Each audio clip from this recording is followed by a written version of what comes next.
This is a pause and think moment. The choices you're making on this page determine not just who receives your property, but how and when they receive it. And that's where unintended consequences tend to happen. So we're going to keep this simple, clear, and practical. Some wills distribute property immediately after administration, meaning once the executor has handled the legal steps, the inheritance goes directly to the beneficiaries. Other wills distribute property with timing rules. For example, when someone reaches a certain age or in stages over time. Neither is automatically better.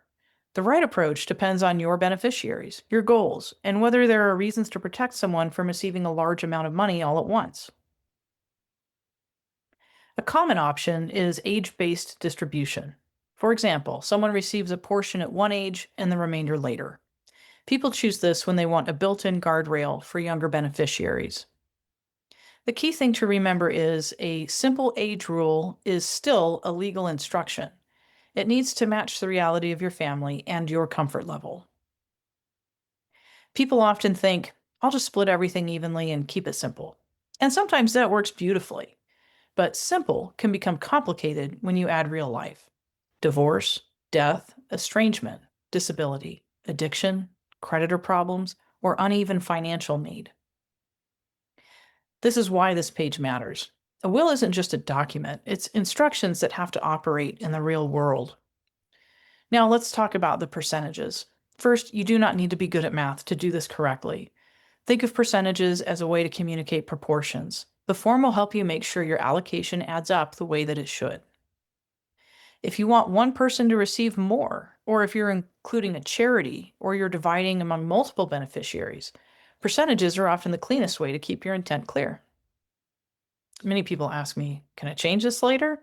The practical answer is estate planning is always changeable.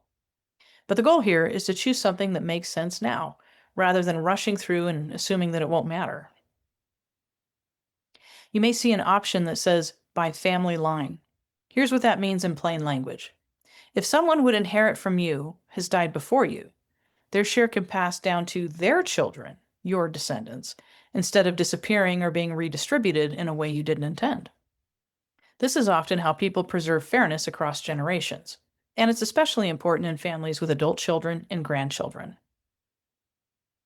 You may also see the phrase remaining property. That means everything that's left after specific gifts and instructions are carried out. For example, if you leave a specific item to someone or make a specific gift, the remaining property is what's left after that. This matters because most estates don't distribute as one single pile. They distribute in steps. Finally, here are some yellow flags. Not emergencies, but signs that a consultation may be wise if you have minor children with significant assets, you have a blended family or stepchildren, you want unequal distributions, and expect pushback. A beneficiary has an addiction, a disability, or a creditor risk. You're trying to disinherit someone. You have a business interest or complicated property, or you want protections that go beyond timing rules. If any of those apply, it doesn't mean you can't finish this package. It just means your situation may benefit from professional guidance so that your intent is carried out cleanly.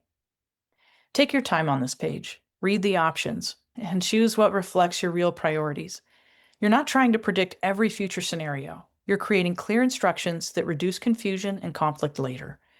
And if this page raises questions you don't want to guess at, that's exactly what a consultation is for. If you'd like a Nevada attorney to review your documents or your situation, you can schedule a consultation for $250. Using this form and watching this video does not create an attorney-client relationship. This content is educational only.